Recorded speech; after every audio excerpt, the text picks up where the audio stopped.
Hello students, last lecture के अंदर हम लोग ऑसिलेशंस जो चैप्टर है उसको स्टडी कर रहे थे। वो चैप्टर हमने वहाँ एंड कर दिया। उस यूनिट का सेकंड जो चैप्टर है वेव्स, उसको आज अपन स्टार्ट करेंगे। ठीक है, तो सबसे पहले हम बात करें कि भाई वेव्स होती क्या है। देखो, फिजिक्स में दो चीज़ों की बड़ी इंपॉर्टेंस है, एक तो एनर्जी और एक मास। ठीक है, मैंने वर्क एनर्जी पावर जब पढ़ाया था तो वहाँ अपन ने रिलेशन भी पढ़ा था, इक्वल टू mc², तो वो मैंने डिस्कस किया था। तो भाई दो चीज़ों की बड़ी इंपॉर्टेंस है फिजिक्स में, one is mass, other is energy.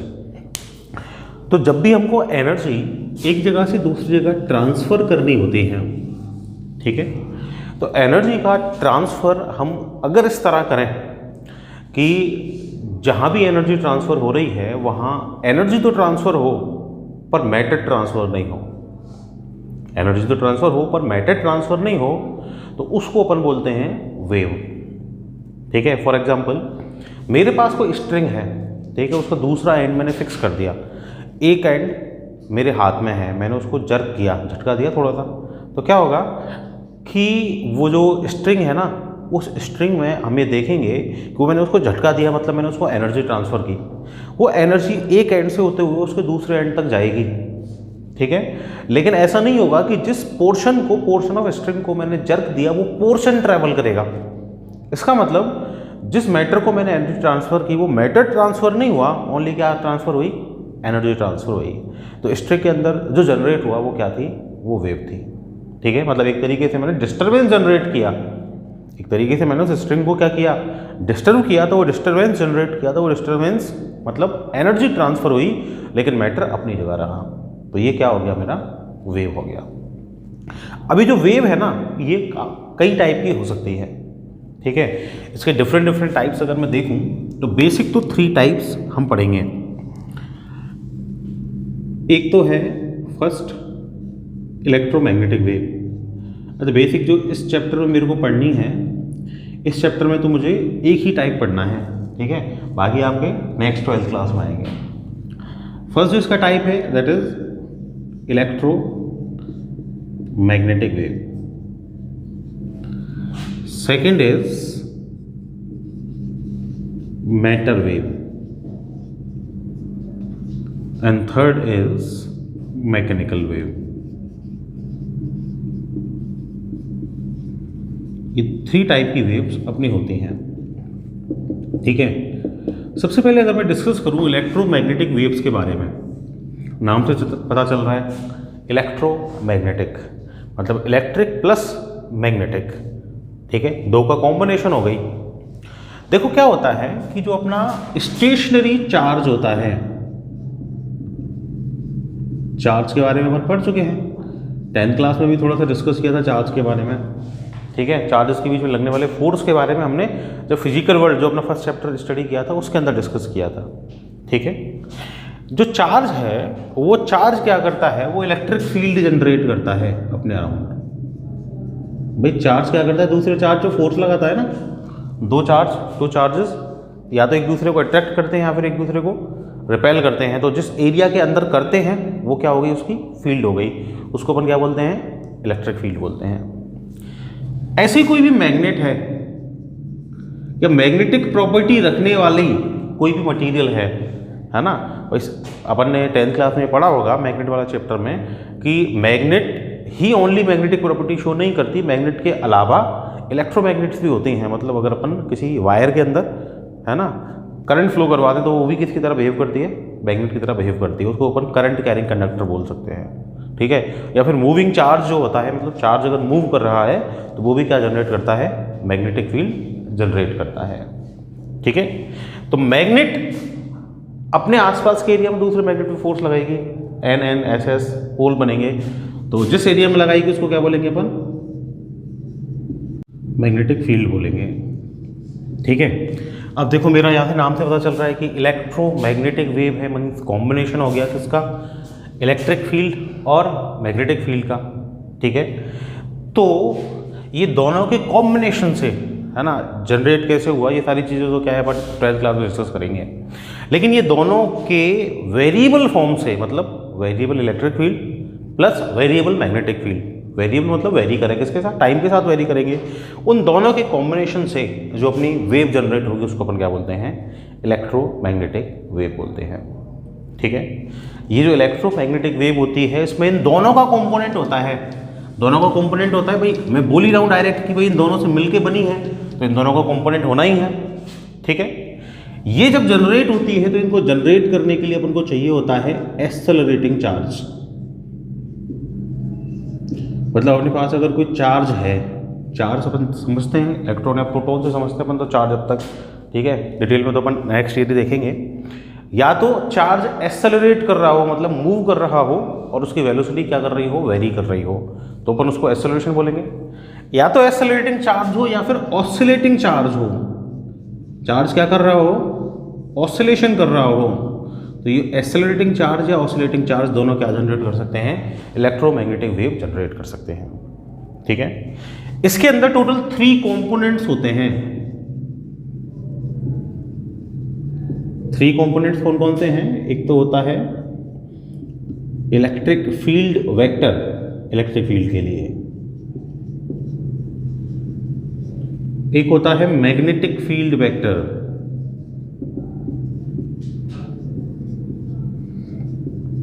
और थर्ड होती है डायरेक्शन ऑफ प्रोपगेशन।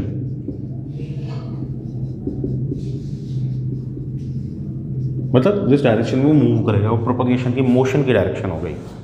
ठीक है, ये वेव 3 डायमेंशनल होती है। मतलब अगर मैं इसका डायग्राम ड्रॉ करूं, ऑल 3 एक्सिस पे प्रेजेंट रहेगी, ये एक्स एक्सिस हो गई, ये वाई हो गई, ये जेड हो गई। तो एक स्पेसिफिक प्लेन में तो इसके इलेक्ट्रिक फील्ड के वाइब्रेशन होंगे, उसके परपेंडिकुलर प्लेन में इसके मैग्नेटिक फील्ड के वाइब्रेशन होंगे, और इन दोनों के ही परपेंडिकुलर ये क्या करेगी, मूव करेगी। ठीक है, फॉर एग्जाम्पल ये एक्स डायरेक्शन हो गई, ये वाई डायरेक्शन हो गई और ये जेड डायरेक्शन हो गई, इस तरह हो गई है। जेड मेरे सामने हो गई, ये मेरी एक्स हो गई और ये मेरी क्या हो गई, वाई हो गई। ठीक है, तो यहाँ क्या बन रहा है, ये एक्स और वाई को मिला के एक्स वाई प्लेन बन रहा है। ठीक है, ये प्लेन एक्स वाई प्लेन हो गया, ये मेरा एक्स और ये जेड, तो ये जो प्लेन है मेरा ये क्या हो गया, एक्स जेड प्लेन हो गया। ये मेरा वाई और ये मेरा वाई और ये मेरा जेड, इन दोनों को मिला के ये क्या हो गया, वाई जेड प्लेन हो गया। ठीक है, तो लेट एक्स वाई प्लेन के अंदर तो इलेक्ट्रिक फील्ड वेरी कर रही है, एक्स वाई प्लेन के अंदर ऐसे। ठीक है, ये इस प्लेन में है।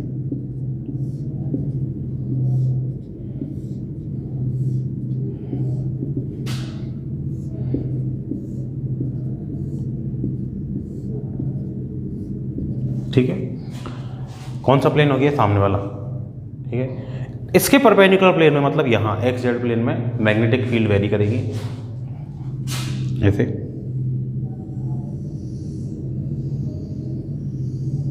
कौन सा प्लेन है, ये वाला एक्स जेड वाला।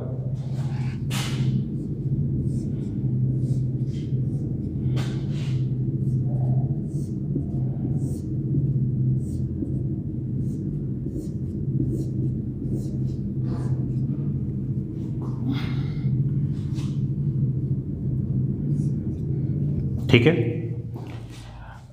अब ये दोनों एक दूसरे के परपेंडिकुलर हो गए। मतलब एक तरीके से मान लो इस प्लेन में ये है अपना इलेक्ट्रिक फील्ड वेक्टर, इस प्लेन में मैग्नेटिक फील्ड वेक्टर हो गया, दोनों एक दूसरे के परपेंडिकुलर हो गए। अब मोशन कहाँ होगा, मोशन होगा इन दोनों के परपेंडिकुलर। मतलब मेरा जो मार्कर है ना उस डायरेक्शन में ऐसे मूव करते हुए, ऐसे वाइब्रेट करते हुए दोनों कहाँ जाएंगे, आगे जाएंगे।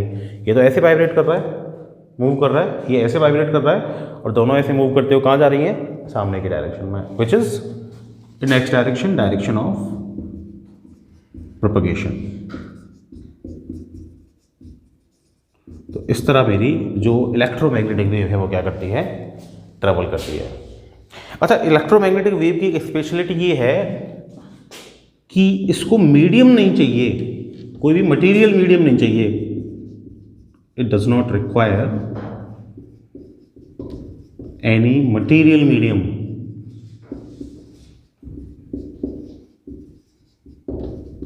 ये विदाउट मीडियम क्या कर सकती हैं, ट्रेवल कर सकती हैं। जैसे कि सन से अर्थ तक लाइट आ रही है, ठीक है, तो सन से अर्थ तक जब लाइट आ रही है तो अर्थ का तो एटमॉस्फेयर है, एनवायरनमेंट है, उसमें मीडियम है, लेकिन सन और अर्थ के एनवायरनमेंट के बीच में स्पेस में कुछ नहीं है, ठीक है। फिर भी लाइट क्या कर रही है, सन से अर्थ तक ट्रेवल करके आ रही है, तो किस फॉर्म में आ रही है, इलेक्ट्रोमैग्नेटिक वेव की फॉर्म में वहां से ट्रेवल करके आ रही है, ठीक है। दूसरे की बात करूं मैटर वेव की, मैटर वेव मतलब मैटर से रिलेटेड वेव, मैटर पार्टिकल से रिलेटेड वेव। मैटर पार्टिकल कौन कौन से होते हैं, जैसे इलेक्ट्रॉन हो गया, प्रोटॉन हो गया, ये क्या है, मैटर के पार्टिकल्स हैं, इनसे मैटर बनता है, ठीक है। एक साइंटिस्ट था जिसका नाम था डी ब्रोगली। उस डी ब्रोगली ने मैटर वेव्स का प्रिंसिपल दिया था। मैटर वेव्स का प्रिंसिपल दिया इसलिए था क्योंकि साइंटिस्ट ऐसा मानते थे डी ब्रोगली से पहले कि जितनी भी एनर्जी है नेचर में वो दो तरीके से ट्रांसफर हो सकती है। या तो वो ट्रांसफर हो सकती है स्मॉल पार्टिकल्स की फॉर्म में, छोटे छोटे पार्टिकल्स की फॉर्म में, या फिर वो ट्रांसफर हो सकती है वेव की फॉर्म में, मतलब कंटिन्यूटी की फॉर्म में। लेकिन जब एक्सपेरिमेंटली नेचर में देखा गया तो बहुत सारे एक्सपेरिमेंट तो ऐसे थे जहां ये प्रूव हो रहा था कि एनर्जी डिस्क्रीट फॉर्म में ट्रांसफर होती है, मतलब पार्टिकल की फॉर्म में ट्रांसफर होती है। वहीं कुछ एक्सपेरिमेंट नेचर में ऐसे भी थे जो इस बात को प्रूव कर रहे थे कि जो एनर्जी है वो वेव की फॉर्म में, मतलब कॉन्टिन्यूस फॉर्म में ट्रांसफर होती है। तो दोनों जो कॉन्सेप्ट थे, दोनों कॉन्सेप्ट में क्या हो रहा था, कोलिजन हो रहा था। इसलिए दोनों कॉन्सेप्ट को कंबाइंड करके मैटर वेव का कॉन्सेप्ट दिया किसने, डी ब्रोगली ने। इसने बोला कि कोई भी जो पार्टिकल है, कोई भी पार्टिकल है, मैटर का पार्टिकल है, उसके साथ वेव भी अटैच होती है, मतलब पार्टिकल भी प्रेजेंट रहता है और पार्टिकल के साथ क्या होती है, वेव अटैच होती है, ठीक है। तो पार्टिकल के साथ जो अटैच वेव होगी, मैटर के पार्टिकल के साथ जो अटैच वेव होगी, उस वेव को अपन क्या बोलेंगे, मैटर वेव या फिर डी ब्रोगली वेव बोलेंगे। इसके ऊपर कंप्लीट चैप्टर है 12th क्लास में, ठीक है, वहां पर इसको देखेंगे, डुअल नेचर। मतलब इसने बोला कि मान लो ऐसे ही पार्टिकल ट्रेवल कर रहा है, कोई भी पार्टिकल है, इलेक्ट्रॉन हो सकता है, फोटोन हो सकता है, प्रोटॉन हो सकता है, तो इसके साथ हमेशा क्या होगा, ये एक वेव अटैच होगी, ठीक है। इसकी जो मैटर वेव थी इलेक्ट्रोमैग्नेटिक वेव से डिफरेंट है, ये इलेक्ट्रोमैग्नेटिक वेव्स नहीं है, ठीक है ना भाई। थर्ड टाइप की वेव्स जिनको अपन को इस चैप्टर में पढ़ना है, जो अपने सिलेबस में 11th क्लास में है, विच आर मैकेनिकल वेव्स। नाम से पता चल रहा है मैकेनिकल वेव्स हैं, ठीक है। तो मैकेनिकल वेव्स वो वेव्स जिनको रिक्वायर्ड है क्या, मटेरियल मीडियम, मटेरियल चाहिए इनको तभी ट्रेवल कर सकती हैं, ठीक है। जैसे कि अपने नेचर में अपन वेव्स जो देखते हैं ना, जैसे स्ट्रिंग के अंदर वेव जनरेट हुई, कौन सी वेव हो गई, वो मैकेनिकल वेव हो गई। साउंड है, हम जानते हैं कि साउंड जो है ना विदाउट मीडियम ट्रेवल नहीं कर सकती। छोटी क्लास 6-7 क्लास में एक एक्सपेरिमेंट था, आप लोगों को याद हो कि अगर अपन क्या करें, एक कंटेनर ले लें, उस कंटेनर के अंदर से कंप्रेसर निकाल के और हवा को निकाल दें, वैक्यूम जनरेट कर दें और उसके अंदर एक छोटी सी वेल रख दें, तो उसकी आवाज़ अपन को बाहर नहीं आएगी। क्यों? क्योंकि साउंड जो है उसको क्या रिक्वायर्ड होती है, क्या रिक्वायर्ड होता है, मीडियम रिक्वायर्ड होता है। तो sound is a mechanical wave. तो वो वेव जिनको मीडियम रिक्वायर्ड हो which are called mechanical waves, ठीक है। मैकेनिकल वेव्स भी एक्चुअली में 2 टाइप की होती हैं, one is transverse wave and other is longitudinal wave. देखें क्या होती हैं।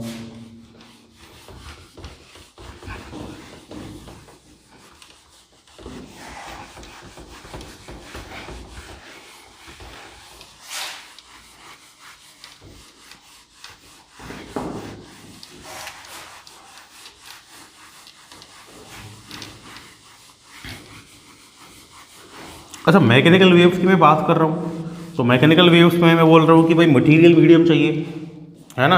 अब मटेरियल मीडियम चाहिए, तो मटेरियल मीडियम मतलब जैसे ये रूम है मेरा, इस रूम में मीडियम है ना, सब जगह एयर है, ठीक है। तो एयर है, तो एयर के स्मॉल स्मॉल पार्टिकल्स हैं, जब यहाँ से एनर्जी ट्रांसफर होगी तो वो जो पार्टिकल्स हैं उनमें क्या होगा, डिस्टर्बेंस जनरेट होगा ना भाई। वो कुछ ना कुछ तो करेंगे ना, वो एनर्जी जब वो लेंगे आगे ट्रांसफ़र करेंगे, तो आगे जब ट्रांसफ़र करेंगे तो वो मटेरियल के जो मीडियम, मटेरियल के जो पार्टिकल्स हैं, उन पार्टिकल्स में कुछ ना कुछ तो डिस्टर्बेंस जनरेट होगा। इसका मतलब मैकेनिकल वेव्स एक तरीके से डिस्टर्बेंस की फॉर्म में ट्रांसफ़र होती है। वो पार्टिकल, मीडियम के पार्टिकल जो एनर्जी को एक जगह से दूसरी जगह लेके ट्रांसफ़र कर रहे होते हैं, एक पार्टिकल मैं हूँ, आगे से एनर्जी लूँगा, पीछे वाला जो पार्टिकल होगा उसको ट्रांसफ़र करूँगा, तो उस ड्यूरेशन में कुछ ना कुछ तो एक्टिविटी वो शो करेंगे ना। तो एक्टिविटी की वजह से मीडियम में क्या होगा, डिस्टर्बेंस जनरेट होगा। तो मैं ये बोल सकता हूँ कि मैकेनिकल वेव डिस्टर्बेंस की फॉर्म में क्या करती हैं, ट्रैवल करती हैं। ठीक है। अच्छा, मैकेनिकल वेव्स में भी मीडियम तो रिक्वायर्ड होता है, डिस्टर्बेंस तो ट्रांसफर होता है, लेकिन कभी भी पार्टिकल अपनी जगह से दूसरी जगह नहीं जाता। वही स्ट्रिंग में जब मैं वेव जनरेट कर रहा था, मैकेनिकल वेव है, लेकिन ऐसा थोड़ी हो रहा था कि जिस पोर्शन ऑफ स्ट्रिंग को मैंने जर्क दिया, एनर्जी दी, वो पोर्शन ट्रांसफर होके नहीं गया। उस पोर्शन ने क्या किया, अपने से आगे वाले पार्टिकल को एनर्जी ट्रांसफर की। जब मैं बोल रहा हूं आपके ईयर्स तक मेरी साउंड जा रही है, तो इसका मतलब ये तो नहीं है कि मेरे माउथ के पास जो मीडियम के पार्टिकल्स हैं वो साउंड को लेके आपके ईयर तक कैरी कर रहे हैं, लेके जा रहे हैं, नहीं, वो बस क्या कर रहे हैं, एक पार्टिकल दूसरे पार्टिकल पे ट्रांसफर कर रहे हैं। तो मतलब डिस्टर्बेंस ट्रांसफर हो रहा है, एनर्जी ट्रांसफर हो रही है, लेकिन मटेरियल का पार्टिकल ट्रांसफर नहीं हो रहा। ठीक है। अब जब पार्टिकल ये एनर्जी ट्रांसफर करते हैं तो वो वाइब्रेट करते हैं, ठीक है, ऑसिलेट करते हैं। अब उनके ऑसिलेशंस के बेसिस पे कि किस प्लेन में उनके ऑसिलेशन है, मैकेनिकल वेव अपनी टू टाइप की हो सकती है। ठीक है। One is transverse wave and other is longitudinal wave।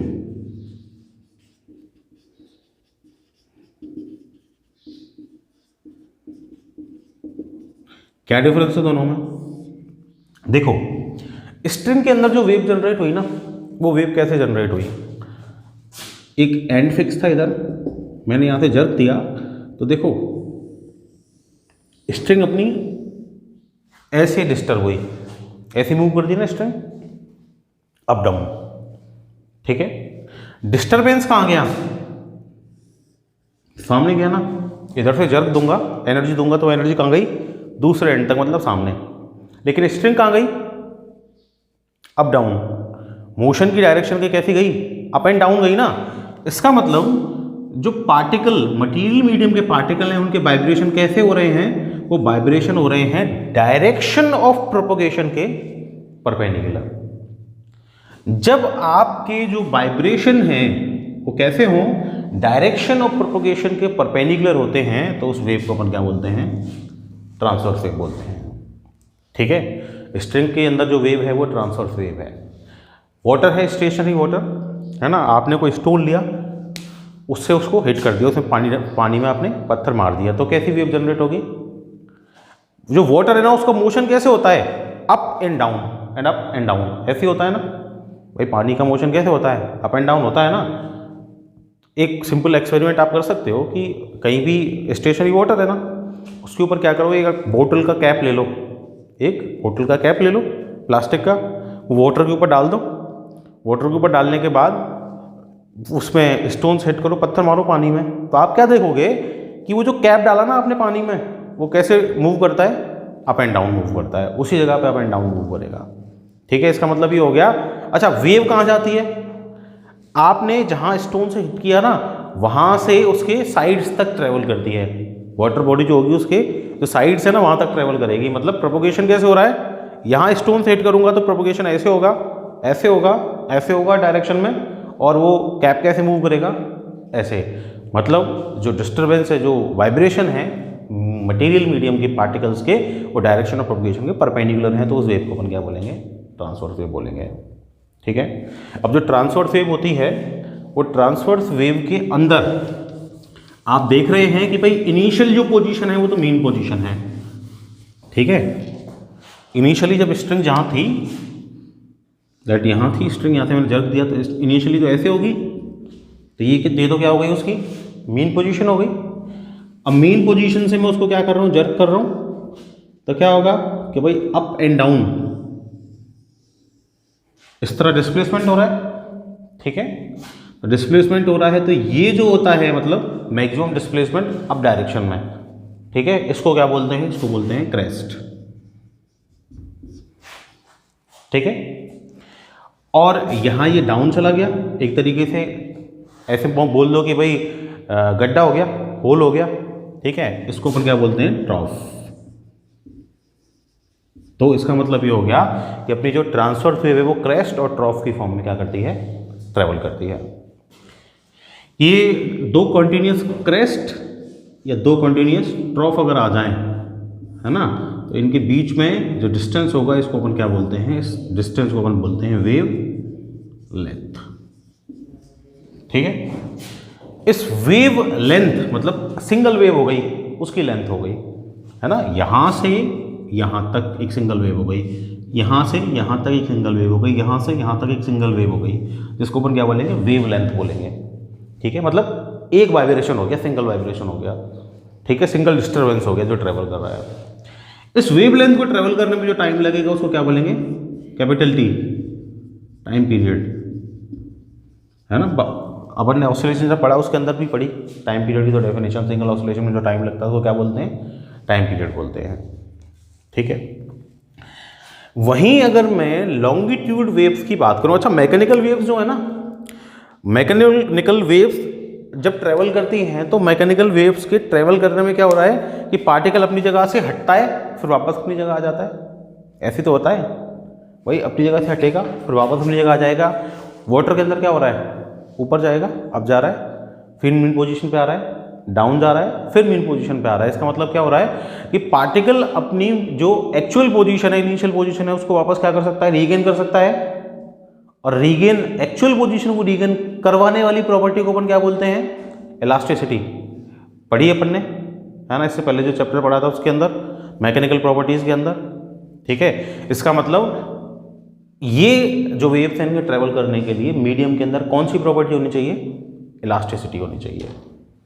ठीक है, मतलब मैकेनिकल वेव्स के लिए प्रॉपर क्या चाहिए, अगर मैं बात करूं सबसे पहले मीडियम के अंदर चाहिए इलास्टिसिटी।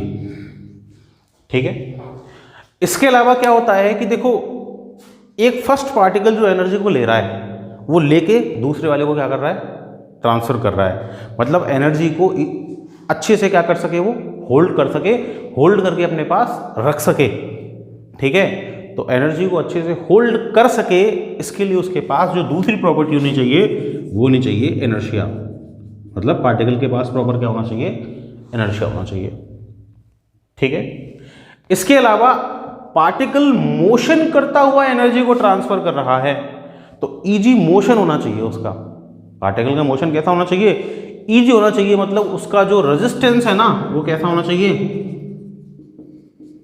रेजिस्टेंस कैसा होना चाहिए, मिनिमम होना चाहिए पार्टिकल्स के बीच में। मतलब एक तरीके से मैं बोलूं कि ऑलमोस्ट फ्रिक्शन लेस होना चाहिए। फ्रिक्शन लेस नहीं हो तो फ्रिक्शन कैसा होना चाहिए, मिनिमम होना चाहिए। ये पार्टिकल्स जब ट्रेवल करेंगे तो मीडियम के अंदर क्या होने चाहिए, ये प्रॉपर्टीज होनी चाहिए, इलास्टिसिटी होनी चाहिए, प्रॉपर इनर्शिया होना चाहिए और ऑलमोस्ट फ्रिक्शन लेस, या फ्रिक्शन कैसा होना चाहिए, मिनिमम होना चाहिए। तो अपना जो मैकेनिकल वेव्स है वो क्या करती है, इजीली ट्रेवल करती हैं। ठीक है, दूसरी बात करूं लॉन्गिट्यूडनल वेव्स की। लॉन्गिट्यूडनल वेव्स का जो एग्जांपल है वो है साउंड वेव्स। साउंड वेव्स कैसे ट्रांसफर होती है, मैं बोल रहा हूं, मेरे बोलने से आपके ईयर्स तक साउंड वेव कैसे जा रही है। मैं जब बोल रहा हूं तो क्या हो रहा है कि मेरे माउथ के सामने पार्टिकल्स हैं मीडियम के। ठीक है, मैं जब बोल रहा हूं तो एनर्जी ट्रांसफर कर रहा हूं, एनर्जी ट्रांसफर कर रहा हूं तो जस्ट सामने वाले जो पार्टिकल है ना वो क्या कर रहे हैं, एनर्जी को ले रहे हैं, लेके क्या कर रहे हैं, वाइब्रेट कर रहे हैं। तो लाइट एक यहाँ पार्टिकल है तो वो क्या करेगा, ऐसे वाइब्रेशन स्टार्ट करेगा। ठीक है, जब वो वाइब्रेशन स्टार्ट करेगा तो उसके आगे भी एक पार्टिकल है, उस पार्टिकल को क्या करेगा, वो ऐसे हिट कर रहा है तो अपने साथ क्या करेगा, उसको भी वाइब्रेशन करवाएगा। ठीक है, ये अपने से आगे वाले पार्टिकल को हिट करेगा और क्या करेगा, उसको भी वाइब्रेशन करवाएगा। अब इस कंप्लीट प्रोसेस में क्या हो रहा है कि जो वाइब्रेशन है ना एक पार्टिकल से दूसरे पार्टिकल पे ट्रांसफर होते हुए कहाँ जा रहे हैं, आपके ईयर तक, ईयर ड्रम पे जाके क्या कर रहे हैं, वो सेंस जनरेट करवा रहे हैं। ठीक है, अब इस कंप्लीट प्रोसेस में पार्टिकल्स क्या कर सकते हैं, वाइब्रेट करते हुए पार्टिकल्स पास आ सकते हैं, या पार्टिकल वाइब्रेट करते हुए पार्टिकल्स क्या कर सकते हैं, दूर जा सकते हैं। ठीक है, तो पास पास आएंगे तो मीडियम के पार्टिकल्स के बीच में क्या होगा, कंप्रेशन होगा। क्या होगा, कंप्रेशन होगा। या फिर दूर जा सकते हैं, दूर जाएंगे तो पार्टिकल्स दूर दूर जाएंगे तो जो आपका मीडियम है वो कैसा हो जाएगा, रेयर हो जाएगा, तो उसको क्या बोलते हैं, रेयरफेक्शन। तो इसका मतलब ये हो गया कि जब लॉन्गिट्यूडनल वेव ट्रांसफर होती हैं तो या तो कंप्रेशन होते हैं और या फिर रेयरफेक्शन होते हैं। ठीक है, तो जो लॉन्गिट्यूडनल वेव है वो क्रेस्ट या ट्रॉफ की फॉर्म में ट्रांसफर ना होकर कैसे ट्रांसफर होती है, या तो रेयरफेक्शन या कंप्रेशन की फॉर्म में। जहां पे पास पास हो जाएंगे पार्टिकल्स, वहां क्या हो जाएगा, कंप्रेशन हो जाएगा, है ना। अच्छा, कंप्रेशन हो जाएगा इसका मतलब जहां कंप्रेशन हो रहा है वहां डेंसिटी क्या हो जाएगी, हाई, प्रेशर क्या हो जाएगा, हाई। जहां रेयर फ्रिक्शन हो रहा है वहां डेंसिटी लो, प्रेशर भी क्या हो जाएगा, लो हो जाएगा। तो या तो पास पास हो या फिर दूर दूर हो सकते हैं। अच्छा, ये जो मैंने डायग्राम बनाया है ना, ये डायग्राम मैंने स्प्रिंग के लिए बनाया है। स्प्रिंग के अंदर जो वाइब्रेशन होंगे ना वो भी कैसे होंगे, स्प्रिंग के अंदर जो ट्रांसफर होगा एनर्जी का, जो वेव जनरेट होंगी वो भी कैसी होंगी, वो भी लॉन्गिट्यूडनल वेव होगी। कोई स्प्रिंग है मेरे पास, या मैंने उसको फिक्स कर दिया, मैंने उसको ऐसे पकड़ के छोड़ दिया, खींच के छोड़ दिया, तो वो क्या करेगी, इसी तरह तो मोशन करती है, इसी तरह मोशन करती है। मतलब डायरेक्शन ऑफ प्रोपोगेशन भी सामने ही है, साउंड को जाना भी सामने ही है, वाइब्रेशन भी कैसे हो रहे हैं, सामने ही हो रहे हैं। इसका मतलब डायरेक्शन ऑफ प्रोपोगेशन और वाइब्रेशन का डायरेक्शन कैसा है, सेम है, तो उसको अपन क्या बोलेंगे, लॉन्गिट्यूडनल वेव बोलेंगे। स्प्रिंग के अंदर भी तो वही होगा ना, स्प्रिंग के अंदर भी क्या हो रहा है कि वाइब्रेट भी ऐसे करेगा, ठीक है, और एनर्जी का ट्रांसफर भी कैसे हो रहा है, ऐसे ही हो रहा है, उसी डायरेक्शन में, ठीक है। तो उसको क्या बोलेंगे अपन, लॉन्गिट्यूडनल वेव बोलेंगे। तो स्प्रिंग के वाइब्रेशंस में आप इजीली उसको देख सकते हो, साउंड को तो ट्रेवल करते हुए नहीं देख सकते, स्प्रिंग को आप इजीली देख सकते हो। स्प्रिंग कुछ जगहों पे तो क्या हो जाएगी, पास पास आ जाएगी, कुछ जगहों पे क्या होगी, वो दूर दूर होगी। तो जहां पास आई वहां क्या होगा, कंप्रेशन,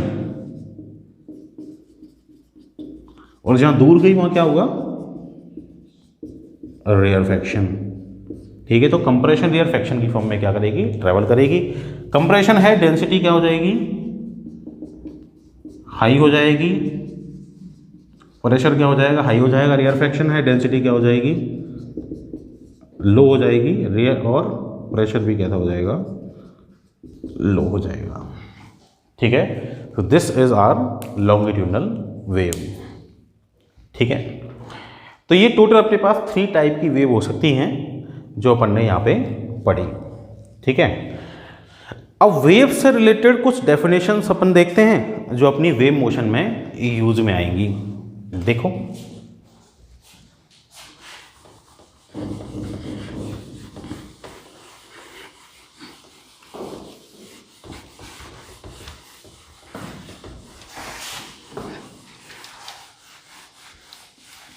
अच्छा, उनमें से कुछ डेफिनेशन तो क्या हम पढ़ चुके हैं ऑसिलेशन में भी, वापस देखेंगे उनको एक बार।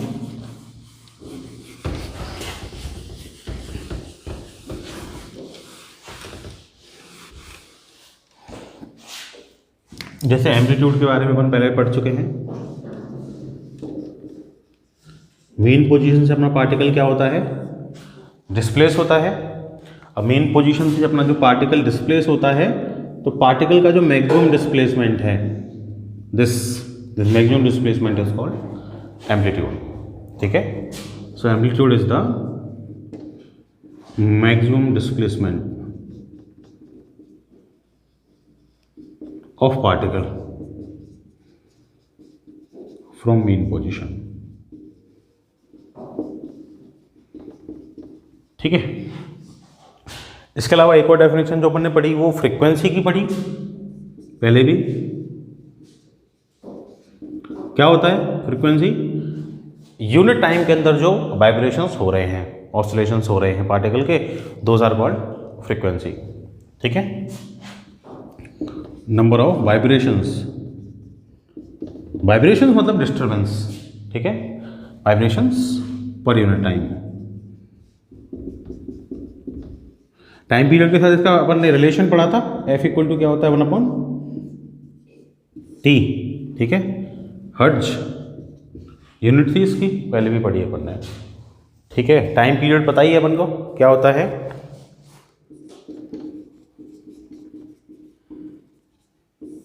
Time taken to cover single oscillation, है ना।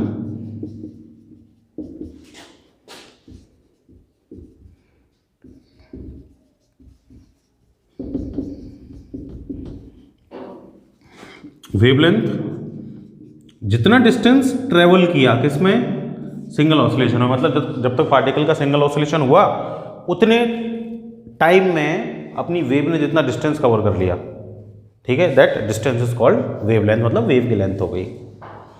डिस्टेंस कवर्ड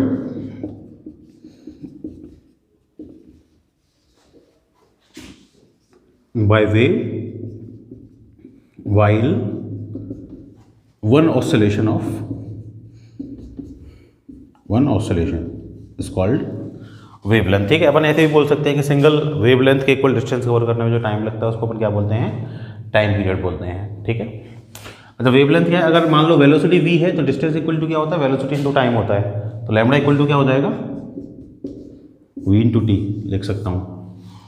ठीक है, वेलोसिटी हो गई वेव की, या फिर t इक्वल टू क्या होता है 1/f। ठीक है, तो v/f भी लिख सकता हूँ लैम्डा इक्वल टू। ठीक है, हो सकता है। इसके अलावा देखो एक जो डेफिनेशन अपन ने नहीं देखी पहले, विच इज वेव नंबर।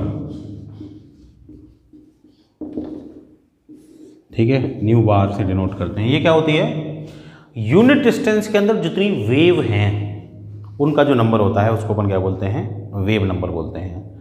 ठीक है भाई, वेव तो बहुत सारी हो सकती है ना, ऐसा थोड़ी है कि मतलब वेव लेंथ जो है ना वो वेव लेंथ मीटर में, सेंटीमीटर में, या फिर एंगस्ट्रॉम स्मॉल जो यूनिट है डिस्टेंस की उसमें भी हो सकती है।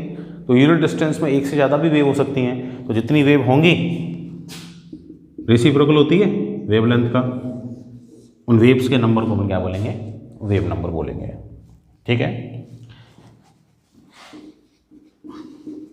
नेक्स्ट अपनी डेफिनेशन है वेव फ्रंट की। वेव फ्रंट क्या है, अपन ने वाटर के अंदर वेव्स को ऑब्जर्व किया। ठीक है, ये वाटर अपन ने यहां उसको ऐसे स्टोन से हिट किया, अपन ने क्या देखा, अपन ने देखा है कि भाई किसी भी स्पेसिफिक डिस्टेंस पे जो वाटर है ना वो एक साथ ऊपर जाता है सराउंडिंग में, एक ही साथ नीचे जाता है। अपन ने वेव्स कैसे जनरेट होती देखी हैं भाई। अगर मैं अब तक की डेफिनेशन के हिसाब से बात करूं तो अब तक की डेफिनेशन के हिसाब से मेरा जो डिस्टर्बेंस ट्रांसफर हो रहा है वो कैसे हो रहा है, ऐसे हो रहा है। ठीक है भाई, एक स्पेसिफिक डायरेक्शन में ही तो होगा, यहां से एक स्पेसिफिक डायरेक्शन में ऐसे होना चाहिए ना, एक स्पेसिफिक डायरेक्शन में हो रहा है तो ऐसे होना चाहिए, इधर होना चाहिए, इधर होना चाहिए। मतलब ऐसे मान लो कि अगर मैंने कहीं हिट किया स्टोन से, वहां से ऐसे जानी चाहिए, ऐसे ऐसे तो जाना चाहिए ना वेव भाई, ऐसे जाएगी यू करके एक डायरेक्शन में। ठीक है, इस डायरेक्शन में ऐसे जाएगी, जा रही है, इस डायरेक्शन में ऐसे चली गई। अब कितने पार्टिकल्स हैं, n नंबर ऑफ पार्टिकल्स, बहुत सारे पार्टिकल्स हैं।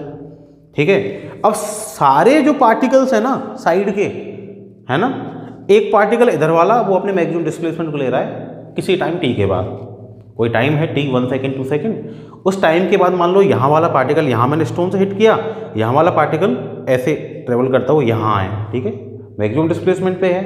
अब वेव की वेलोसिटी तो सारी डायरेक्शन में सेम होगी, तो इधर वाला पार्टिकल भी तो वही होगा उसी हाइट पे, इधर वाला पार्टिकल भी उसी हाइट पे होगा, इधर वाला पार्टिकल भी उसी हाइट पे होगा। तो वो सारे पार्टिकल्स मिलके अपन को ऐसा फील करवाते हैं कि वाटर एक साथ चारों साइड का ऊपर जा रहा है और एक ही साथ क्या जा रहा है, वो नीचे जा रहा है। तो मतलब वो सारे वेव्स पे अपन ने क्या ड्रॉ कर दिया, एक तरीके से जो चारों साइड की सारी साइड्स की वेव हैं उन पे एक ही साथ एक ही टाइम पे अपन अगर कोई टेंजेंशियल सरफेस ड्रॉ कर दें, वो सरफेस जैसा ही तो लगता है, चारों तरफ देख रहे हैं वो कैसा लग रहा है, सरफेस जैसा लग रहा है ना, कि सरफेस एक साथ ऊपर जा रहा है एक साथ नीचे जा रहा है। तो वो क्या हो गया, वो सारे वेव्स पर ड्रॉ किया हुआ लोकस या सरफेस हो गया, है ना, सारी वेव्स का। तो उसी को अपन क्या बोलते हैं, वेव फ्रंट बोलते हैं। ठीक है भाई, वेव तो अपनी इंडिविजुअल जाएगी ही, सारी वेव्स के सारे पार्टिकल्स जब मिल जाएंगे तो कैसा एक्सपीरियंस देंगे कि एक साथ पूरा लोकस सरफेस, टेंजेंशियल सरफेस ऊपर जा रही है, एक साथ सारी टेंजेंशियल सरफेस नीचे जा रही है, तो सरफेस को अपन क्या बोलेंगे, वेव फ्रंट बोलेंगे। ठीक है, मतलब एक तरीके से वेव का फ्रंट पार्ट हो गया, वही क्या कर रहा है, ट्रैवल कर रहा है आगे। ठीक है, तो अपन ने देखा है कि वेव फ्रंट की फॉर्म में ट्रैवल करती है ना, वाटर के अंदर अपन ने वेव फ्रंट का एग्जांपल देखा है, देखा भी अपन ने वेव फ्रंट को वाटर के अंदर। ठीक है, अभी वेव फ्रंट जो है ना वो काफ़ी टाइप का हो सकता है। ठीक है, मान लो पॉइंट सोर्स से निकला है, पॉइंट सोर्स मतलब आपने पत्थर मारा तो वो पॉइंट पे जाके लगा, तो पॉइंट सोर्स हो गया एनर्जी का निकलने का वो, तो चारों तरफ किस फॉर्म में जाता है वो 2D वाटर की सरफेस पे दिखता है अपन को ओनली, तो कैसा दिखता है सर्कुलर, लेकिन 3D में जाएगा तो कैसा लगेगा स्फेरिकल। ठीक है, तो अगर अपना वेव फ्रंट कैसा है, सॉरी अगर अपना पॉइंट सोर्स है तो वेव फ्रंट कैसा होगा स्फेरिकल होगा। ठीक है, स्फेरिकल वेव फ्रंट बनेगा। अगर मान लो अपना लाइन सोर्स है, ठीक है, लाइन सोर्स है मतलब मैंने कोई लीनियर ऑब्जेक्ट उठा के वाटर में डाल दिया, तो उसके अराउंड कैसे बनेंगी, ऐसे ऐसे इस तरह, और उसी फॉर्म में ट्रेवल करेंगी, तो मतलब कैसी शेप हो जाएगी उसकी सिलेंड्रिकल। तो लीनियर शेप से जो निकलता है वो कैसा निकलता है सिलेंड्रिकल वेव फ्रंट निकलता है। ठीक है, और जब वो ट्रेवल करता है वो बहुत दूर निकल जाएगा, तो बहुत दूर निकल जाएगा तो उसका बहुत छोटा पोर्शन हमको दिखाई देगा, है ना। स्फेरिकल ऑब्जेक्ट का जो एक बहुत छोटा पोर्शन होता है वो अपन को कैसा दिखता है प्लेन दिखता है। अपन अर्थ पे हैं, कैसी है ऑलमोस्ट स्फेरिकल दिखती है क्या, नहीं प्लेन दिखती है, क्यों, उसका एक स्मॉल पोर्शन अपन देख रहे हैं। तो अगर डिस्टेंस पे है सोर्स, तो डिस्टेंस सोर्स का जो वेव फ्रंट होगा वो कैसा होगा प्लेन वेव फ्रंट होगा। ठीक है, तो इस तरह हमारे क्या हो सकते हैं वेव फ्रंट हो सकते हैं। ठीक है, इसके अलावा ठीक है, तो इसके अलावा और जो डेफिनेशंस हैं, कुछ डेफिनेशन तो और रह गई हैं, तो उनको अपन नेक्स्ट लेक्चर के अंदर डिस्कस करेंगे। ठीक है, तो that's all for today, thank you.